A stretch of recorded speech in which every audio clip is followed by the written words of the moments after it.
안녕하세요. 교재 29페이지 보겠습니다. 개업공개사의 고용인이라고 되어 있습니다. 고용인.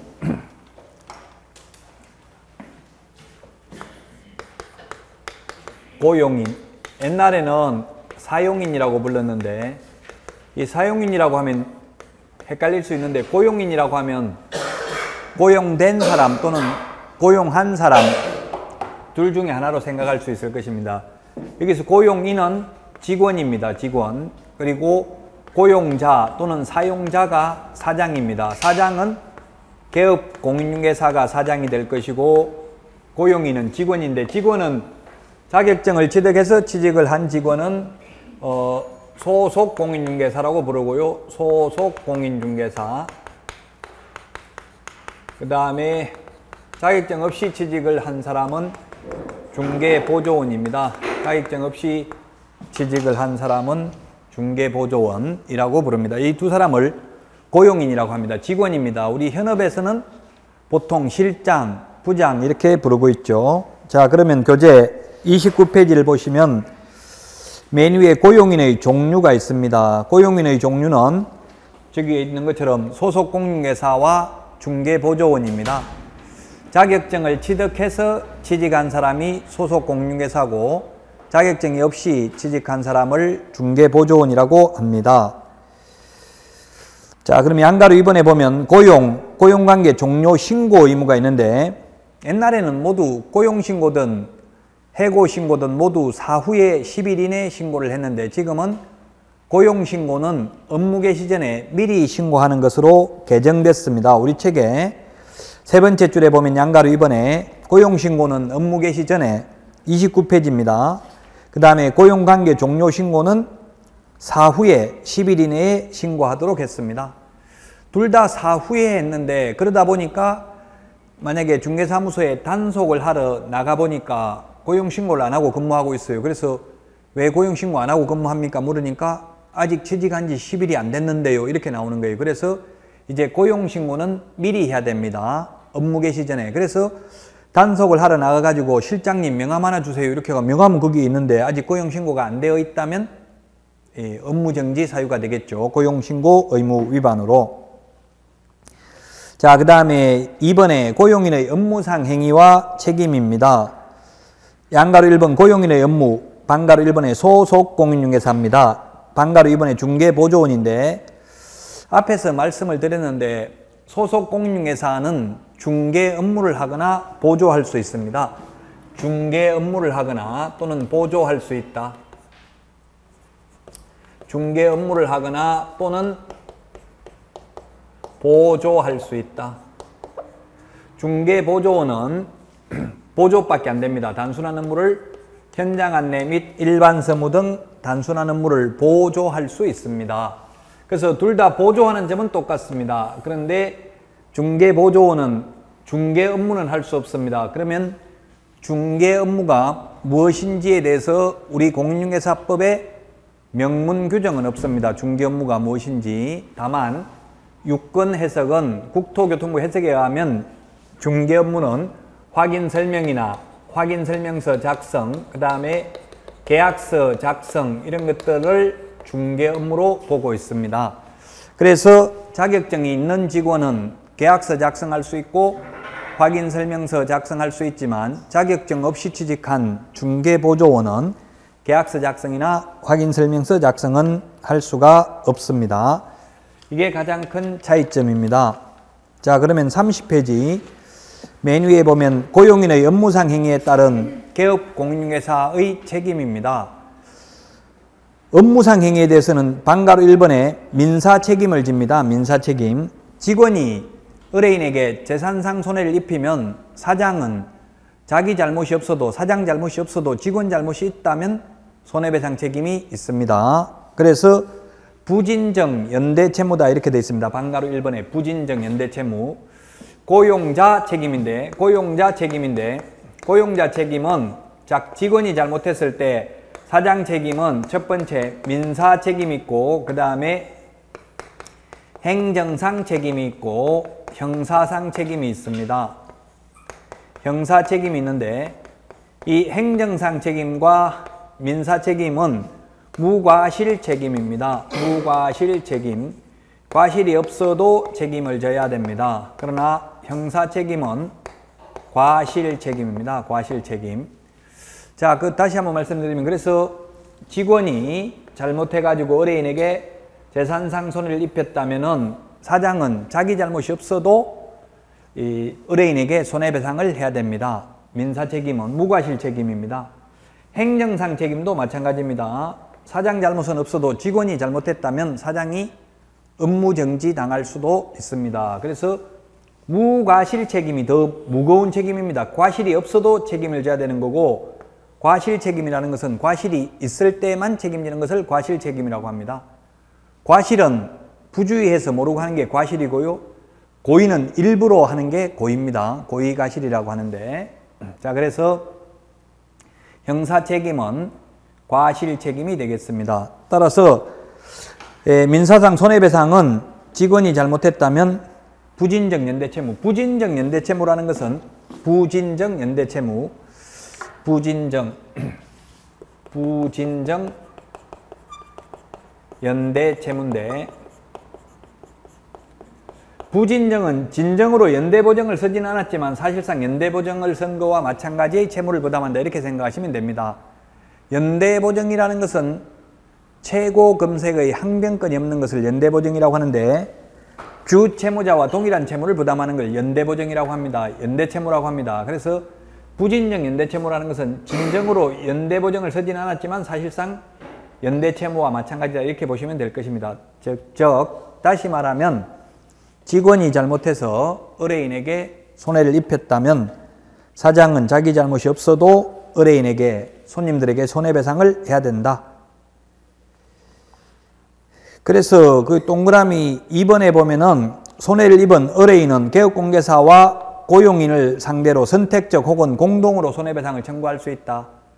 두 사람한테 다 달라고 할 수도 있다. 그런데 만약에 손해는 1억 발생했는데 이 고용인이 의뢰인에게 1억 원의 손해를 입혔다면 이 의뢰인은 고용인에게 1억을 청구할 수도 있고 사장인 개업공개사에게 1억을 청구할 수도 있습니다. 그렇다고 해서 손해가 1억 발생했는데 양쪽에 1억씩 받아서 2억을 받을 수 있다는 뜻은 아니죠. 둘 중에 하나만 받을 수 있고요. 한 군데 받았으면, 직원한테 1억 받았으면 이제 사장한테는 청구할 수 없습니다.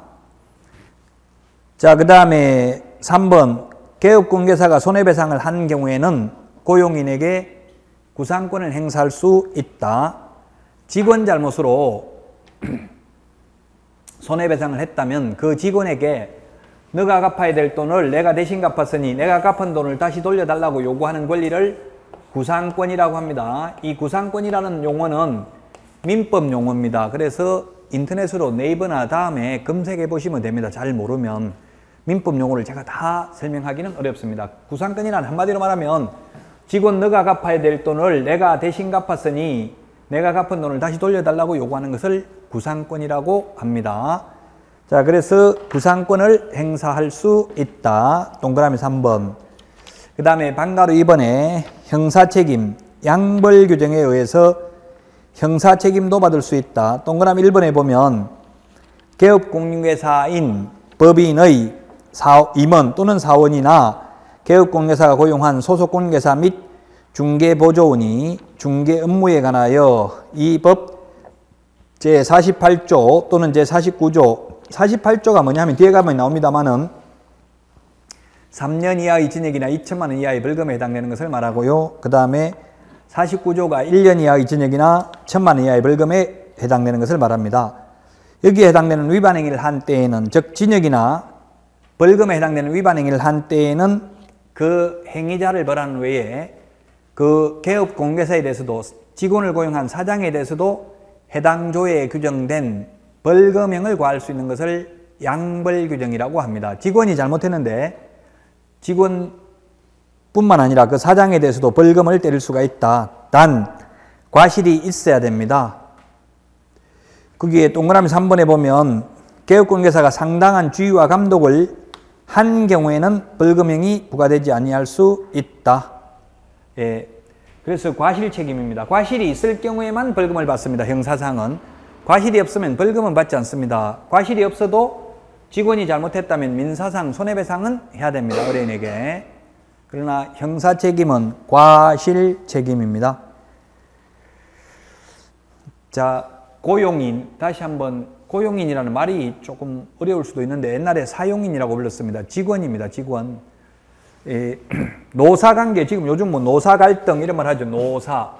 노사는 노동자, 사용자 이 말이죠. 노동자는 직원, 고용인이고 사용자가 이 고용자, 사장을 말하는 겁니다. 노사할 때. 그래서 여기서 우리 공인중개사법에서는 고용인이라고 부른다. 직원을 말하는데 현업에서는 보통 실장, 부장 이렇게 부른다고요.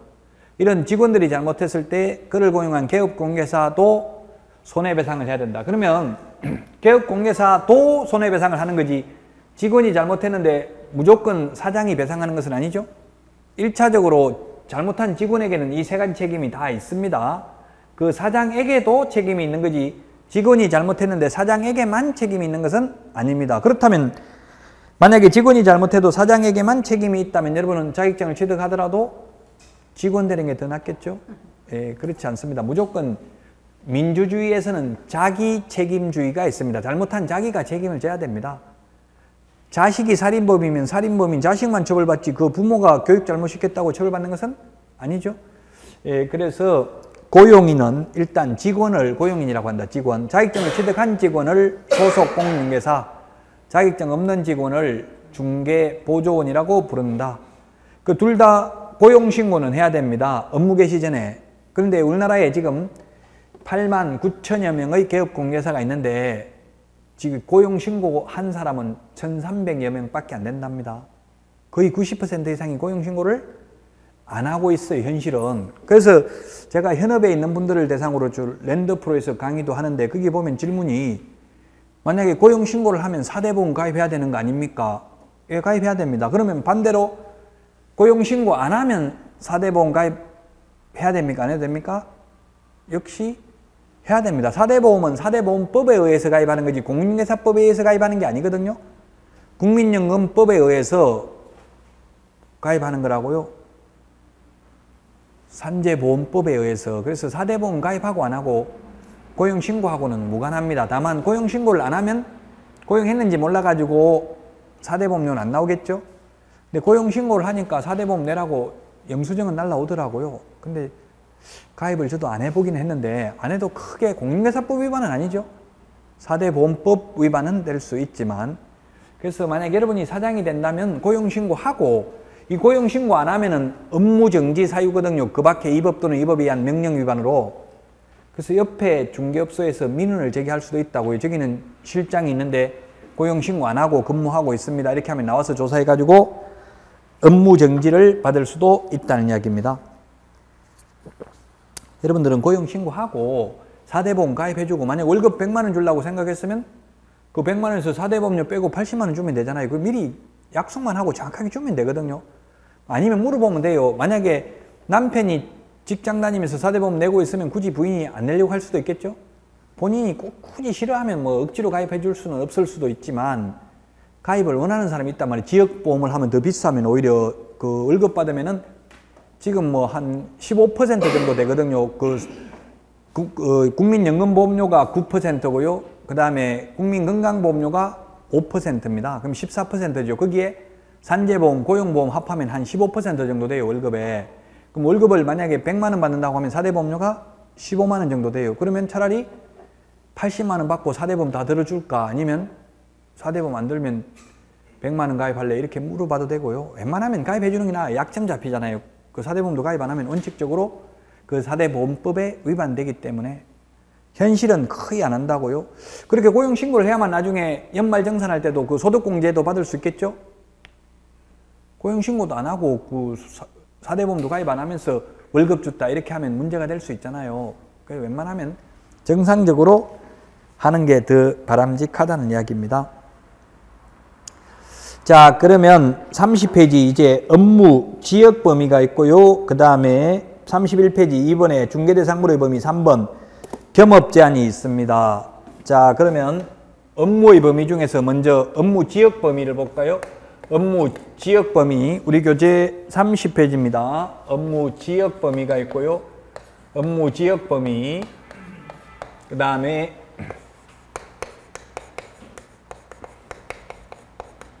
중개 대상물의 범위가 있고요.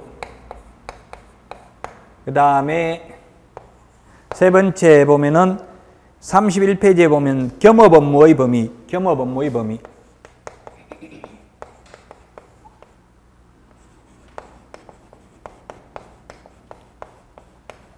자, 업무 지역 범위, 중개상물의 범위, 겸업 범위가 있는데 인터넷에 질문하는 거 보니까 이거 하기 전에 어업건이나 항만운송사업재단 이런 것들은 뭐 중개대상물이 안 됩니까? 물론 중개상물이 아닙니다. 그러면 중개상물이 아닌 이런 어업건을 중개하고 돈 받으면 돼요? 안 돼요?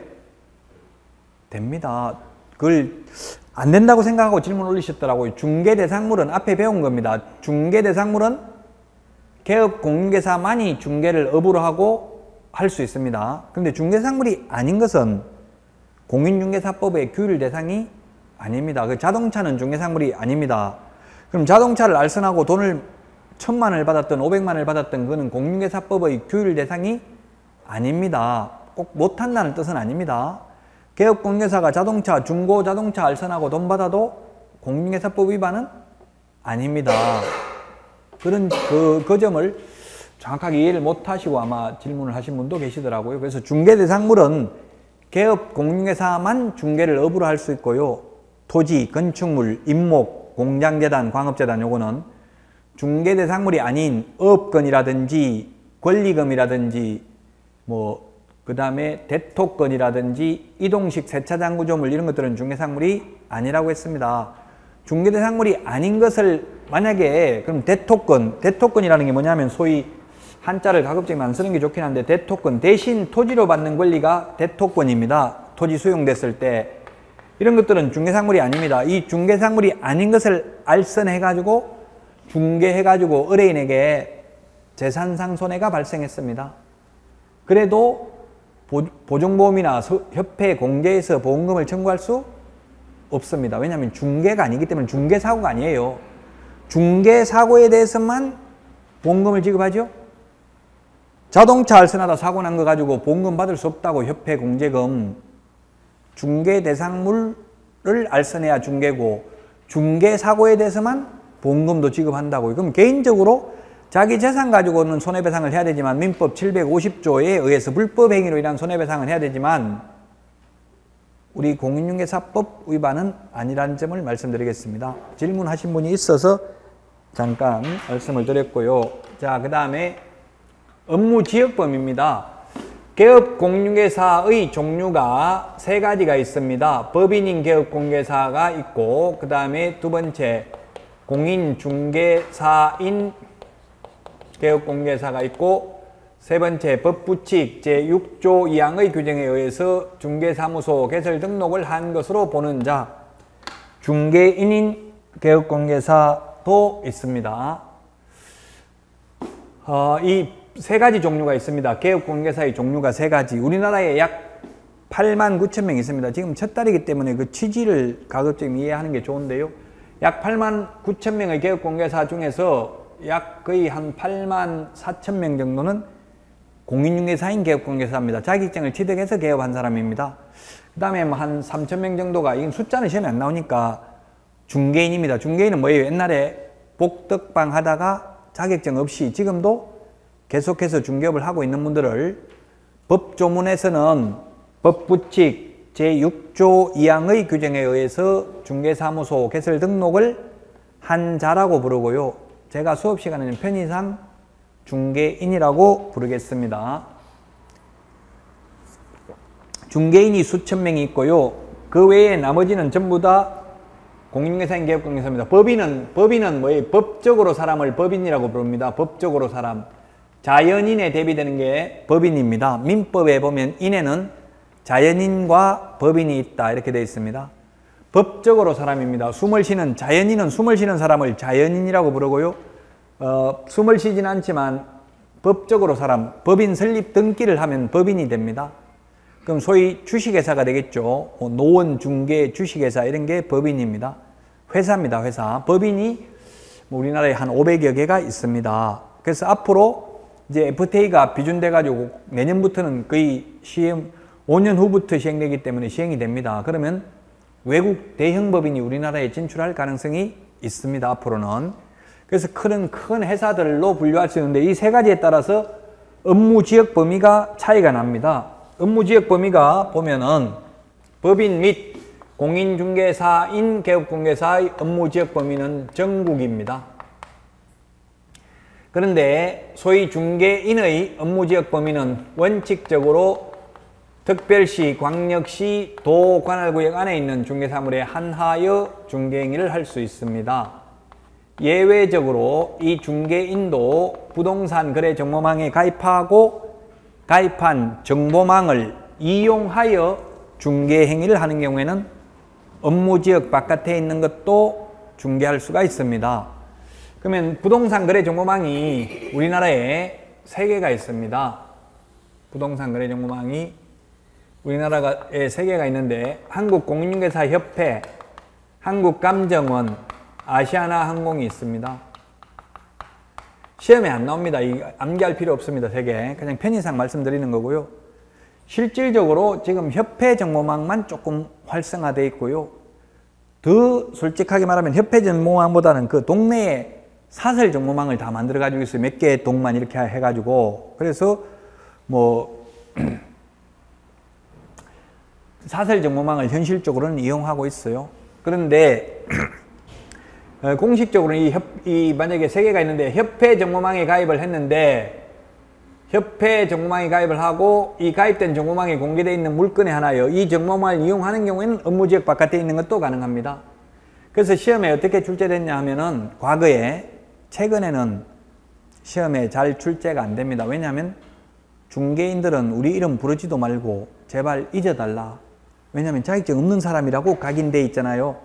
무식한 사람이다. 이런 인식이 있기 때문에 돈은 이분들이 다 많이 벌었어요. 옛날부터 1989년 이전에 중개업을 하신 분들이기 때문에 근 30년 이상 다 중개업 하신 분들이에요. 돈을 많이 벌었기 때문에 영향력은 굉장히 강합니다. 그래서 국토부에도 압력을 넣어가지고 아예 법조문에서는 빠져버렸어요. 중개인이란 말이 부칙으로 가 있어요. 그래서 시험에는 잘 안 나옵니다. 먼저 미리 말씀을 드리면. 다만 시험에 과거에 나왔던 걸 보면은 중개인이 정보망에만 가입하면 업무지역이 전국으로 확대된다. X입니다. 협회 정보망에 가입해도 다른 정보망에 공개되어 있는 것까지 전국으로 확대되는 것은 아닙니다. 그 정보망에 공개되어 있는 물건에 한해서 전국적으로 할 수 있습니다. 또 시험에 과거 출제된 것을 보면 중개인이 소속 공인중개사를 고용하면 업무지역이 전국으로 확대된다. X입니다. 역시 소속 자격증 있는 사람을 고용해도 업무지역이 전국으로 확대되지 않습니다. 공동중개를 해도 다른 개업공개사와 공동중개를 해도 전국적으로 확대되지 않고요. 사무실을 공동으로 사용해도 업무지역이 전국으로 확대되지 않습니다. 공동으로 사용해도 업무지역이 전국으로 확대되지 않는다. 이 업무지역 범위를 위반하면 6월 이하의 업무정지 사유입니다. 업무정지. 옛날에 89년까지는 영업정지라는 말을 쓰다가 영업이라는 말이 천박하다고 해서 업무로 개정을 했습니다. 근데 아직도 우리 공인중개사법에 이번에 개정이 되면서 영업정지라는 말을 쓰는 데가 딱 한 군데가 있기는 합니다. 어쨌든 업무정지라고 합니다. 6월의 범위 안에서 업무를 정지시킬 수가 있습니다. 이 부분은 뭐 현실적으로는 시험에 거의 안 나와요. 왜냐하면 중개인들이 반발하고 있기 때문에 자격증 없는 분들이.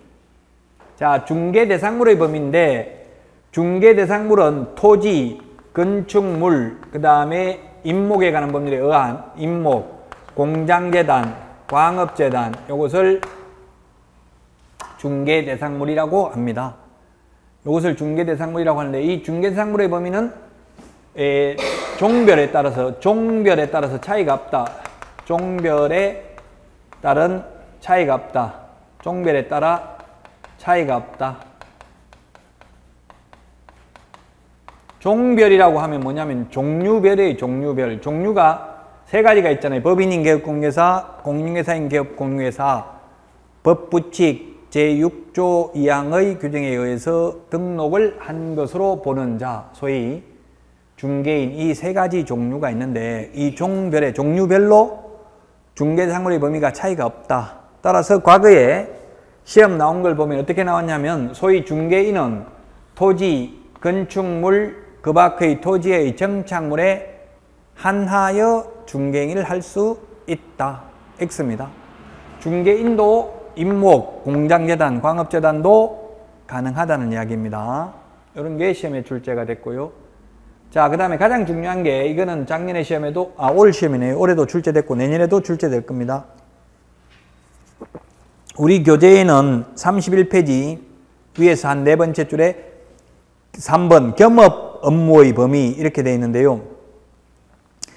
자, 먼저 읽어보겠습니다. 이 법은 법인인 개업공개사의 겸업 업무의 범위에 대해서만 법 제14조에 규정하고 있고 개인인 개업공개사의 겸업 범위에 대해서는 명문으로 규정하고 있지 않다. 다만 중개인은 민사집행법에 의한 경매 및 국세징수법 그 밖의 법령에 의한 공매대상 부동산에 대한 권리분석 및 취득의 알선과 매수신청 또는 입찰신청 대리를 할 수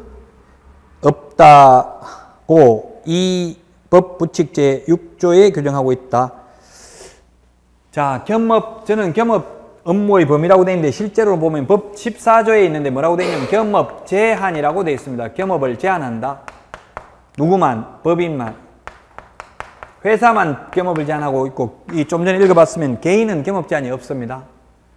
그 이유는 왜냐하면 외국의 대형 법인이 우리나라 진출해서 우리나라 영세한 개인 개업공개사와 무한 자유 경쟁을 하다 보면 우리나라 개인 개업공개사가 망할 가능성이 있기 때문에 큰 법인들은 겸업을 제한하고 있어요.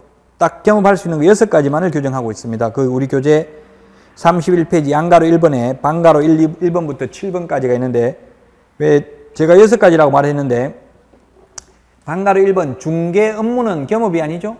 원래부터 할 수 있는 업무고요. 방가로 2번 상업용 건축물 및 주택의 임대관리 등 부동산의 관리 대행 이것만 여기서부터 겸업할 수 있는 거예요. 자, 그러면 왜 이렇게 법인만 겸업을 제한하냐면 외국 법인 진출을 막기 위해 한다고 했어요. 지금 우리나라 같은데 외국 법인이 들어오면은 고정적으로 수입이 나와야만 직원 월급 주고 할 텐데 만약에 부동산 경기가 안 좋아가지고 아파트 규제를 해가지고 거래가 안 돼버리면 월급도 못 주겠죠. 그래서 외국 회사들은 가보면 외국 법인들은 임대업도 하고 분양업도 하고요. 여러 가지 업무를 합니다. 근데 우리나라에서는 임대업도 안 됩니다. 분양업도 안 됩니다. 그러면 외국 같은 데는 건물 지어가지고 분양하고 남는 거는 임대하고 이렇게 한단 말이에요. 그럼 월 고정 수입이 들어오는데 우리나라에서는 그게 불가능해요. 그래서 그러면 외국 법인만 안 된다 이렇게 하면 되겠죠. 우리나라 법인은 가능하고 그렇게 해버리면 외국에서 WTO에 제소해서 불공정 무역행위로 제소해버리면 우리나라가 제재를 받으니까 너희들만 규제하는 것이 아니라 우리나라 법인도 똑같이 규제를 받고 있다. 이렇게 지금 주장하고 있어요. 그 외국 법인의 진출을 막기 위한 조치입니다. 아마 이게 내년까지는 갈지 모르겠는데 이제는 외국 FTA에서 미국 시장이 개방되게 되어 있습니다. 이제 대형 법인이 출연하게 되겠죠. 앞으로는. 자, 그러면 겸업할 수 있는 게 거기에 양가로 1번에 방가로 1번 중개업은 원래 할 수 있는 거고요. 방가로 2번 상업용 건축물 및 주택의 임대관리 등 부동산 관리 등인데 시험에는 상업용 건축물 대신에 농업용 건축물 X, 공업용 건축물 X 이렇게 출제됐고요. 그 다음에 주택입니다. 주택. 임대 관리만 가능하지 임대업은 안 됩니다. 임대 관리 등 부동산 관리 대행만 할 수 있습니다. 임대 관리 대행 이런 거 해가지고 돈이 안 되죠. 크게. 관리 대행 해봐야 뭐 예를 들면 지금 현업에서 중개업소에서 원룸주택 뭐 19가구를 관리 대행하면 한 달에 예를 들면 20만 원 정도 받습니다. 그 세입자 나가면은 세입자 새로 채워놓고 세입자들한테 뭐 청소비 같은 거 받아가지고 청소해주고 이런 거 하는데 한 달에 한 20만 원 정도 받아요.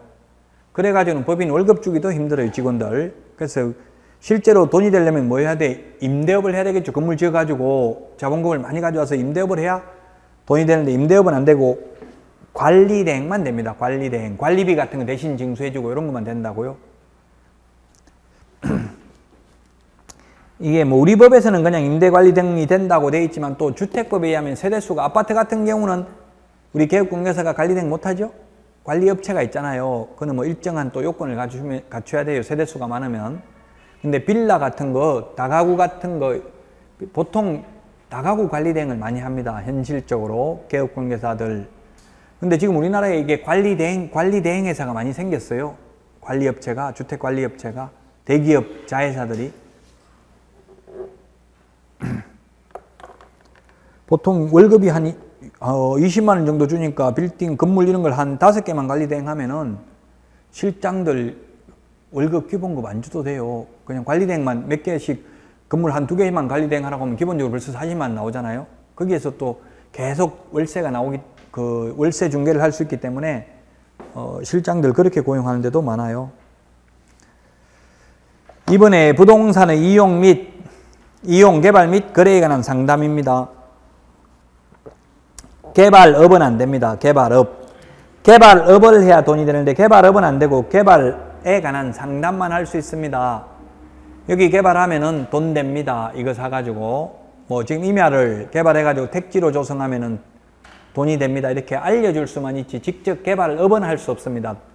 돈 되는 것은 못하도록 하고 있습니다. 외국 대형 법인의 진출을 막기 위해서. 방가로 4번 개업공개사를 대상으로 한 중개업의 경영기법 및 경영정보의 제공입니다. 개업공인중개사를 대상으로 합니다. 시험에 일반인을 대상으로 또는 공인중개사를 대상으로 이렇게 X로 출제됐습니다. 중개업의 경영기법 및 경영정보 제공, 이게 프랜차이즈 가맹점업입니다. 그래서 부동산 114, 부동산 뱅커 뭐 이런 거 있었죠? LBA, 법률중개사, 간판 이런 거 보셨을 거예요. 그런 프랜차이즈 가맹점업을 할 수 있는데 누구를 대상으로 한다? 개업 공인중개사를 대상으로 합니다. 공인중개사를 대상으로 하는 게 아니고 개업공개사를 대상으로 한다. 한 번만 더 보면 공인중개사, 소속공인중개사, 개업공인중개사 다르죠? 공인중개사는 자격을 취득한 자, 소속공인중개사는 공인중개사로서 개업공인중개사에 소속되어 중개 업무를 하거나 개업공인중개사의 중개 업무를 보조하는 자를 말하고요. 개업공인중개사는 중개사무소 개설 등록을 한 자를 말합니다. 등록한 자. 비슷한데 이름 3가지 용어 정의는 중요하다고 했어요. 자, 그래서 방가로 4번은 공인중개사를 대상으로 일반인을 대상으로 하는 게 아니라 누구를 대상으로? 개업공인중개사를 대상으로 프랜차이즈 가맹점업을 할 수 있다. 경영기법 및 경영정보 제공, 파리바게뜨, 트레주러, 뭐 골프존 이런 거 하고 똑같이 부동산 114, 부동산 뱅커, LBA 법률중개사 이런 것들을 말합니다. 부동산 뉴스 뭐 이런 것들이 있습니다. 가맹점들이. 그 다음에 방가로 5번 주택 및 상가 분양대행입니다. 주택 및 상가 분양대행. 옛날에는 주택법상 사업계획 승인 대상인 경우는 미분양된 것만 분양대행을 할 수 있었습니다. 그러나 지금은 모든 주택 상가 분양대행 할 수 있다 해도 옵니다. 지금 우리나라에서 가장 큰 세대가 지금 인터넷에 쳐보면 용인 한숲시티라고 있어요. 대림 이 편한 세상에서 짓는 일반 분양이 6,800세대고요. 그 도시개발 사업이에요. 조합 분양이 600세대 해가지고 7,400세대. 우리나라의 단일 세대로서는 가장 큰 데인데요. 용인에 지금 분양하고 있어요. 지금도 인터넷 쳐보면 나올 거예요. 분양 받지는 마세요. 별로 좋지는 않은 것 같더라고요. 용인이 거품이 가장 많은 데가 용인이잖아요. 굳이 분양받으러 가는 거 아니에요. 그냥 이런 데가 있더라. 그럼 여기 보면 분양대행을 할 수도 있단 말이에요. 7,400세대를 개업공개사가 분양대행을 할 수도 있어요. 저도 그 뜻다방도 공부하려고 해봤어요. 어떻게 하는지 알아봤어요. 어떻게 제가 천막 같은 거 설치해놨잖아요. 모델하우스 앞에. 그런 것도 직접 해봤어요. 저 실무 강의하려고. 어떻게 돌아가는지는 알아야 강의를 할 거 아니에요. 뭐 돈 벌려고나 해보지는 않았지만. 어쨌든 이거 7,400세대 그러면 분양대행을 하면 개업공개사 자기 아는 사람한테 아무한테나 하면 됩니다. 청약통장 가입을 했든 안 했든 상관없이 하면 될까요? 안 될까요? 지금 우리 책에 보니까 5번에 주택 및 상가 분양대행 할 수 있다고 돼 있잖아요. 그러면 청약통장 가입 안 한 사람한테도 막 분양하면 돼요? 안 돼요? 네, 안 됩니다. 왜 안 되냐면 공인중개사법에 안 된다는 말은 없습니다. 공인중개사법에는 가능해요. 그런데 주택법상 사업계획 승인 대상인 30호 30세대 이상인 경우는 주택 공급에 관한 규칙을 적용받도록 되어 있고요. 주택 공급 규칙에 의하면 순위비에 따른 순차적으로 분양을 해야 돼요. 우선 분양, 특별 분양, 1순위, 2순위 뭐 이런 게 있죠.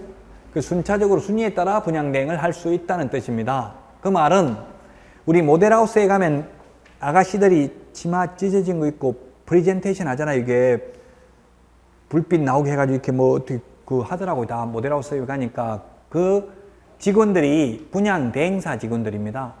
시공사 직원이 아니고요. 시공사, 시행사, 분양 대행사.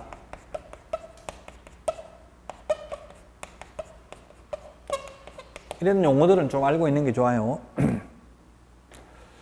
뭐 개포동 주공아파트 재건축 조합이 있으면 그 재건축 조합이 시행사입니다. 그럼 시공사는 우리나라 5대 건설사 안에서 선택합니다. 보통 재건축 재개발하면은. 그럼 삼성레미안, 뭐 대리미 편한세상, 대우프루지오 이런 게 시공사가 되겠죠. 시공사. 그 다음에 분양 대행사는 누구인지도 거의 이름이 알려져 있지 않아요. 현실적으로 우리나라에서는. 그래서 우리나라에서는 분양이 잘 되려면 이 세 개 중에서 어떤 회사가 가장 큰 회사야 될까요?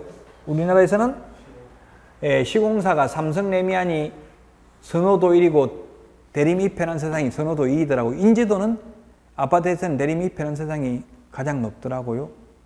그래서 이 시공사가 인지도가 있어야 큰 회사야만 우리나라에서는 분양이 잘 됩니다. 근데 실제 이 시공사는 시행사하고 재건축 조합하고 도급계약을 체결합니다. 도급계약. 즉 이거 다 지어주면 건축비 얼마 주겠다. 그 약속하고 그거 주면 짓는 겁니다. 안 주면 안 짓습니다. 이것도 부도내버립니다. 부도낸다기보다는 안 지어요. 건축하는 사람이 돈 안 받고 짓지는 않죠. 그 조합, 이 시행사에서 돈 안 주면 안 지을 수도 있어요. 근데 이거 다 모르고 무조건 이 시공사가 커야 돼. 근데 외국에 가보면, 외국에서는 오히려 선진국에서는 이 분양 대행사가 큰 회사여야만 오히려 분양이 잘 됩니다. 분양 대행사가 큰 회사여야만. 이해가 안 되죠. 우리나라에서는 지금 분양 대행사가 누군지도 몰라요. 그 유니폼 입고 프레젠테이션 하는 아가씨들 분양 대행사 직원이죠. 물어보세요. 그럼 깜짝 놀래요. 보면 대리, 과장 이름은 적고 있어요. 주로 어떤 이 시공사 그냥 대림산업 대리 이런 식으로 해놨더라고요. 실제로는 이 직원이 아닌데, 왜냐하면 이름도 모르는 분양 대행사라고 하면 분양이 잘 안 될 수도 있잖아요. 그러니까 그냥 시공사 명찰 달고 있어요. 명찰은. 근데 실제로는 분양 대행사 직원이에요. 그런 분양 대행사를 할 수 있다는 이야기입니다. 그럼 분양이 잘 될 단지 같으면은 돈을 많이 안 줄 것이고요. 잘 안 될 것 같으면 광고비 같은 게 들어가니까 돈을 더 많이 주기로 약속을 하겠죠. 그래서 이제 방가로 5번 세대수와 상관없이 모든 주택, 상가 분양 대행을 할 수 있는데, 세대수가 크면은 무조건 아무한테나 하는 게 아니라 순위에 따라 순차적으로 분양 대행을 해야 됩니다.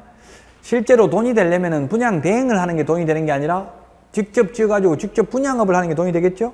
그 돈 되는 것은 못하도록 하고 있다고요. 외국 대형 법인의 진출을 막기 위해서.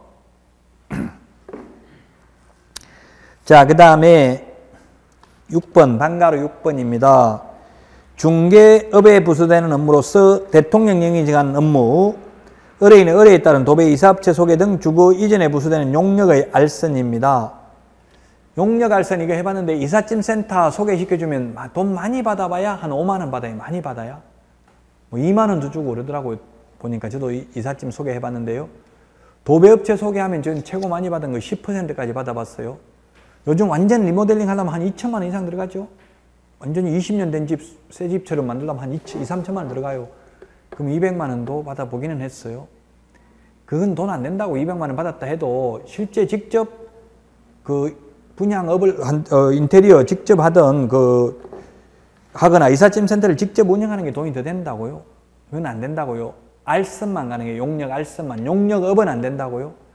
돈 되는 것은 못하도록 하고 있다. 그 이유는 외국 법인의 진출을 막기 위해서다. 방가로 7번. 민사집행법에 의한 경매 및 국세징수법 그 밖의 법령에 의한 공매 대상 부동산에 대한 권리분석 및 취득알선과 매수신청 또는 입찰신청 대리를 할 수 있다. 옛날에 뉴스에 보면 경매 브로커 구속됐다 이런 거 변호사법 위반으로 이런 거 많이 나왔었어요. 옛날에는 이 개업공개사가 경매 입찰 대리하면 경매 브로커라고 해서 구속됐어요. 옛날에. 근데 2006년 노무현 정부 때 그 권력이 변호사에 집중되어 있는 권력을 완화시키기 위해서 그때는 분배 정책이 우선시 됐으니까요. 법무사하고 개업공개사에게도 경매 입찰 대리를 허용했습니다. 옛날에는 변호사가 했다고요. 변호사 아닌 사람이 하면 변호사법 위반이었어요. 법률행위 대리를 업으로 하는 것. 근데 지금 현재 우리나라 8만 9천여 명의 개업공개사 중에서 입찰 대리를 하고 있는 개업공개사가 약 1000여 명밖에 안 되는 1000명 정도밖에 안 된답니다. 여러분들도 뭐 이게 매수신청 대리인 등록 신청을 또다시 이거는 지방법원장에게 해야 되는데요. 한번 하시는 게 좋을 거예요. 실제로 안 하더라도 잘못하면 이게 하는 개업공개사가 없으면 나중에 아예 개업공개사에게 입찰 대리를 못하게 막을 수도 있겠죠. 또 법률로.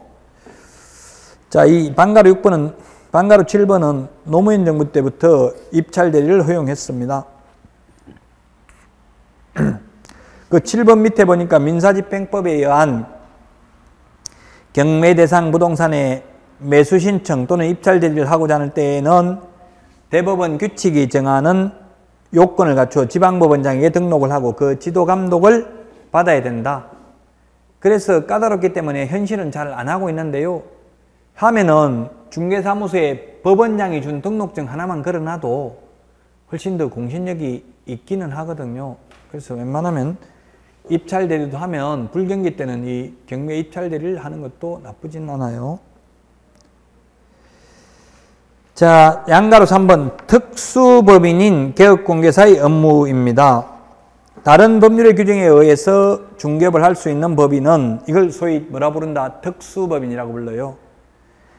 개별 근거법령에 의한 본래의 업무, 고유 업무와 그 법에서 정하는 부동산 중개업만을 할 수 있을 것이다. 따라서 특수법인은 중개법인의 겸업 업무를 수행할 수 없다. 특수법인이라는 것은 특별법에 의한 다른 법률에 공인중개사법이 아닌 다른 법률에 의해서 중개업을 할 수 있는 법인을 말합니다. 그 특수법인은 구체적으로 시험에 잘 안 나옵니다. 왜냐하면 현실적으로 특수법인이 중개업을 하는 경우는 거의 없기 때문에요. 옛날에 단위농협이라고 부르던 것을 지금은 지역농협이라고 부르죠. 그 지역 이름을 붙여가지고 부른다고요. 뭐 예를 들면 노원농협 이런 게 있을 수도 있어요. 지역농협, 옛날에 단위농협. 그 다음에 자본시장과 금융투자업에 관한 법률에 따른 신탁업자, 그 다음에 산업집적 활성화 및 공장 설립에 관한 법률에 따른 산업단지 관리기관,